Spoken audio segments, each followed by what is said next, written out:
नमस्कार and I welcome you all to study I Q. मैं हूं प्रशांत धवन। नाउ यूरोप, जहां के ऑफिशियल्स कई बार कहते थे कि दुनिया तो जंगल है, यूरोप एक गार्डन है। नाउ यूरोप आज के समय डरा हुआ है कि न्यूक्लियर वॉर हो सकती है और इसका बड़ा इम्पैक्ट आम नागरिकों पे आएगा, और इसलिए एक वार्निंग इशू कर दी गई है। क्योंकि आज जो हुआ है ये छोटी घटना नहीं है। रशिया की धरती को, रशिया की डीप इनसाइड जो इनकी टेरिटरी है, वहां पर यूक्रेन ने 6 अमेरिकन मिसाइल्स मारे हैं।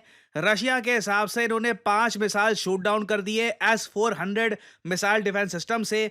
एक मिसाइल के कुछ टुकड़े इनकी एक इंपॉर्टेंट मिलिट्री बिल्डिंग के पास जाकर गिरे हैं। यहां पे आप देख पाओगे article, risk of nuclear war high. Again आपको समझना होगा, ये बस हम कैजुअली नहीं कह रहे। रशिया के पास में जो देश हैं स्वीडन और फिनलैंड, जिनको यहाँ पे आप मैप में देख पाओगे, इन दोनों कंट्रीज ने डर के मारे वार्निंग इशू कर दी है। क्योंकि हाल ही में जो हुआ है, दिस इज वेरी वरिंग। और बाय द वे, एक कोइंसिडेंस आप ये भी देख लीजिए, आज 1000वां दिन है यूक्रेन रशिया वॉर का। जी हाँ, 1000 दिन हो चुके हैं इस वॉर को। अभी तक ये वॉर खत्म नहीं हुई है। पॉसिबिलिटी है कि डोनाल्ड ट्रंप जब पावर में आएंगे तभी हो सकता है कि इस वॉर को ये खत्म करवाएं। बाकी जो बाइडन पूरी कोशिश कर रहे हैं कि उनके जो कार्यकाल के अब बस 1-1.5 महीने बचे हैं ना, उसमें इस वॉर को ये और ज्यादा इंटेंस लेवल पे ले जाएं, रशिया को मजबूर कर दें कि एक बार न्यूक्लियर वेपन रशिया यूज कर ही दे।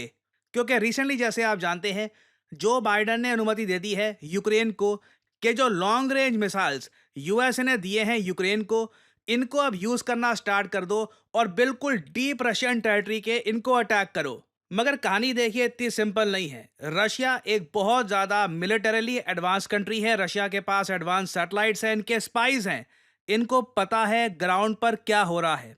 जो एटम्स मिसाइल्स आज रशिया पे बरसाए गए हैं, रशिया को अच्छे से पता है कि ये ऐसे लॉन्ग रेंज मिसाइल्स हैं जो यूएस मिलिट्री की हेल्प के बिना, I mean literally US soldiers की हेल्प के बिना ऑन ग्राउंड ये मिसाइल्स आप लॉन्च नहीं कर सकते। ये बात रिसेंटली रशिया के विदेश मंत्री ने ओपनली कही है। हमें पता है क्या हो रहा है। यूक्रेन पे ना सिर्फ यूक्रेन के सैनिक, अमेरिकन सैनिक यूक्रेन के साथ मिलकर हम पे मिसाइल मार रहे हैं। ये सुनिए, ये बहुत ही ज्यादा इंपॉर्टेंट स्टेटमेंट है बाय सर्गेई लैवरोव।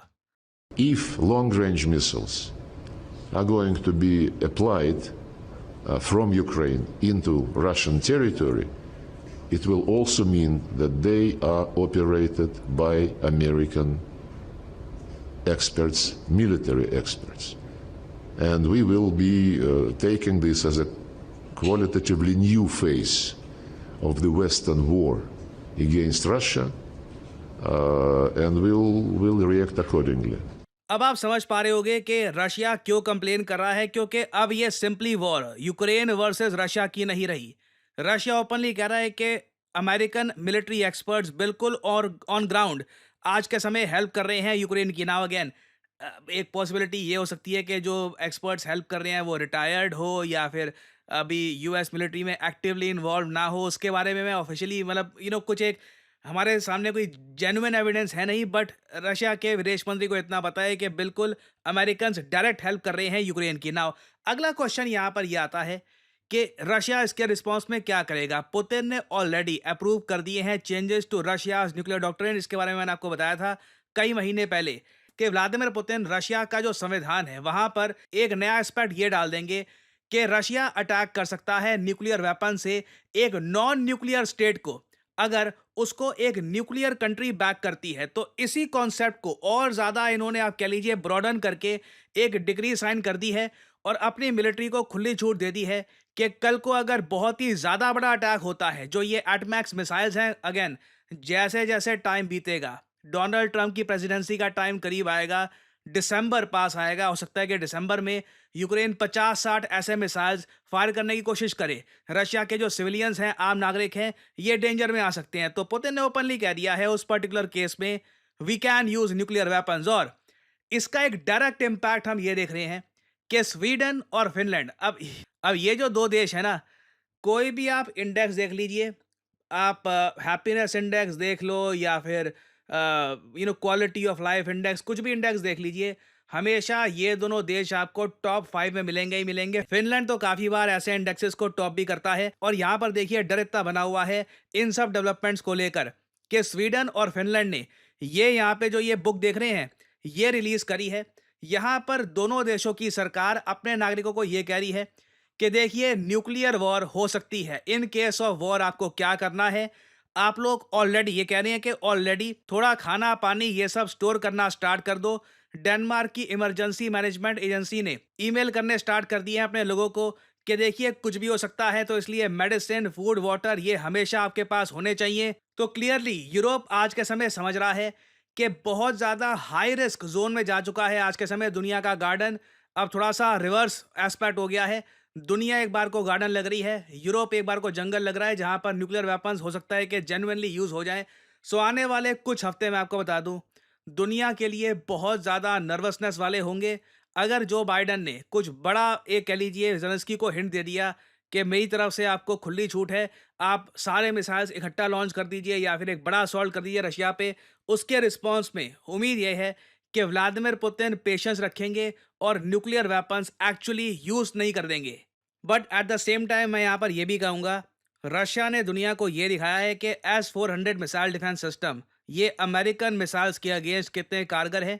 6 मिसाइल्स मारे गए, 5.5 के आसपास मैं कहूँगा, एक तो आधा डिस्ट्रॉय हो ही गया था। तो बहुत ही अच्छा सक्सेस रेट है S-400 मिसाइल डिफेंस सिस्टम का। अभी रिसेंटली जब इजराइल ने बहुत सारे S-300 missile defence system destroy किए थे इन ईरान, तो लग रहा था कि शायद रशिया के मिसाइल डिफेंस सिस्टम इतने स्ट्रांग है नहीं, बट क्लियरली S-300 और S-400 में जमीन आसमान का अंतर है। तो खैर ये भी एक मैं कहूँगा काफ़ी अच्छा एक एस्पेक्ट है जिसके बारे में हम इंडियंस को तो एटलीस्ट काफ़ी हद तक खुश होना चाहिए, क्योंकि we are buying the S-400 missile defence system from Russia. तो इस टॉपिक से रिलेटेड अभी डेवलपमेंट्स आएंगी अनफॉर्चुनेटली, तो मैं आपके लिए बाद में वीडियोस लाता रहूंगा। फाइनली आपसे पूछूंगा एक सवाल, आप सबको बताना चाहिए इसका आंसर, कौन सा देश है जो 2024 का G20 समिट होस्ट कर रहा है। मैंने इस पर वीडियो बनाई है, सोशल मीडिया पे इमेजेस, वीडियोस, आर्टिकल सब आपको मिल जाएंगे। बताइए वो कौन सा देश है, रशिया, ब्राजील, चाइना या फिर भारत। कमेंट सेक्शन में करिए उत्तर। जो लोग देंगे सही आंसर उनकी कमेंट को मैं दे दूंगा हार्ट, ताकि बाकी लोग समझ पाएं कि सही उत्तर क्या है। और फाइनली आप लोगों के लिए बहुत ही इंपॉर्टेंट सूचना, अगर आप आने वाले प्रीलिम्स एग्जाम की तैयारी कर रहे हैं, आपको एक क्रैश कोर्स चाहिए उसका, तो स्टडी IQ आपके लिए लेके आया है SIP क्रैश कोर्स। सिंपली जाइए कमेंट सेक्शन में, ये लिंक यहाँ पे आपको मिल जाएगा, इस पे करिए क्लिक और यहाँ पे आप परचेज कर पाएंगे स्टडी IQ का प्रीलिम्स क्रैश कोर्स। बहुत ज़्यादा अफोर्डेबल प्राइस पे ये अवेलेबल है, 7,500 रुपये। बट ये भी पे मत करो, ये पे करने की क्या आवश्यकता है।